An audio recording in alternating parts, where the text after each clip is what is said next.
கரூரில் பொறியியல் கல்லூரி மாணவி வகுப்பறையில் கொலை செய்யப்பட்டதை அடுத்து கல்லூரியின் பாதுகாப்பை கல்லூரி நிர்வாகம் உறுதி செய்ய வலியுறுத்தி மாணவர்கள் வகுப்புகளை புறக்கணித்து போராட்டத்தில் ஈடுபட்டிருக்கிறார்கள். இது தொடர்பான கூடுதல் தகவல்களை அங்கிருக்கும் செய்தியாளர் கண்ணனிடம் கேட்கலாம். கண்ணன், என்ன கோரிக்கைகளை முன்வச்சு மாணவர்கள் இந்த போராட்டத்தில் ஈடுபட்டிருக்காங்க? உமா, கடந்த 29ஆம் தேதி இந்த கல்லூரியில் உள்ள சோனாலி என்ற மாணவி முன்னாள் மாணவரால் கட்டையால் தாக்கப்பட்டு படுகொலையானார்.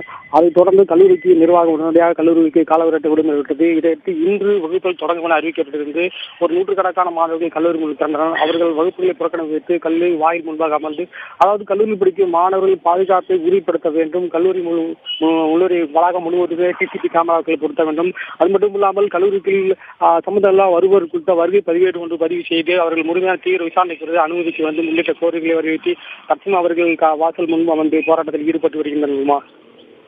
கண்ணன், தற்போது இந்த போராட்டத்தில் ஈடுபட்டிருக்க அந்த மாணவர்கள்ட்ட கல்லூரி நிர்வாகம் சார்பா யாராவது பேச்சுவார்த்தை நடத்தினாங்களா? அதுல ஏதாவது முடிவு எட்டப்பட்டிருக்கா?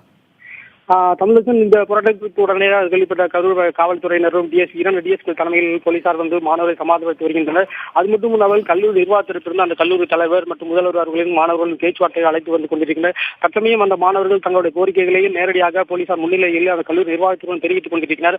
அது குறிப்பாக அந்த கல்லூரி முதல்வரும் கல்லூரி தலைவரும் ஆகிய அந்த மாணவர்கள் கோரிக்கைகள் கேட்டுக் கொண்டிருக்கின்றனர்.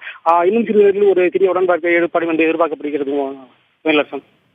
கண்ணன், தற்போது அந்த சோனாலி குடும்பத்தினர் தரப்புல ஏதாவது கோரிக்கை முன்வைக்கப்பட்டிருக்கா? இழப்பீடு வழங்க கோரியும் அந்த போராட்டம் நடைபெறுவதா தகவல் கிடைக்குது. அது தொடர்பான தகவல்கள். ஆமா, அந்த சோனாலி குடும்பத்தினர் சத்தமே இங்கு யாரும் வரவில்லை. ஆனால் அந்த சோனாலி குடும்பம் இறந்த மாணவி குடும்பத்திற்காக உரிய இழப்பீடு தர வேண்டும் என்று மாணவர்கள் கோரிக்கை விடுத்தனர். ஒரு சிறிய அளவிலான இழப்பீடு அந்த குடும்பத்திற்கு போதுமானதாக இருக்காது என்றும் ஒரு நிரந்தரமாக ஒரு இழப்பீடு கல்லூரி நிர்வாகம் தரப்பில் தர வேண்டும் என்று மாணவர்கள் தொடர்ந்து வலியுறுத்தி வருகின்றனர். தமிழரசன். கண்ணன், இந்த சோனாலி கொலை செய்யப்பட்ட அந்த வழக்கு விசாரணை நிலவரம் தற்போது எந்த அளவுல இருக்கு? தமிழரசன், அந்த சோனாலி மாணவி கட்டையால் அடிக்கப்பட்டு கொலை செய்யப்பட்ட அன்று மதியமே பிற்பகலிலேயே கரூர் நகர போலீசார் அந்த மாணவர் உதயகுமாரை கைது செய்தனர். கைது செய்த மாணவர் மீது கொலை வழக்கு பதிவு செய்யப்பட்டு அன்றைய தினமே தீவிர விசாரணைக்கு பின்னர் நீதிமன்ற காவலில் கட்டம் வைக்கப்பட்டுள்ளார். தமிழரசன்.